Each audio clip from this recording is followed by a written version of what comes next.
Find a position. Use these cross screws to secure the pressure plate of the hosiery frame.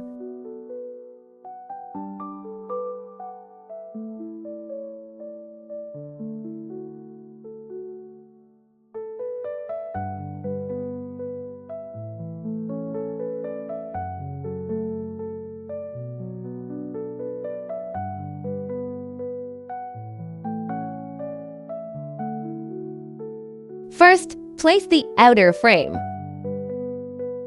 Then add the lining paper. After that, slide the socks onto the frame.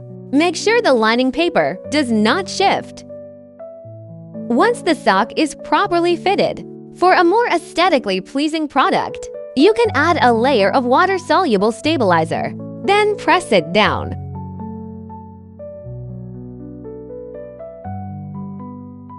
Secure the socks and pull the socks outward.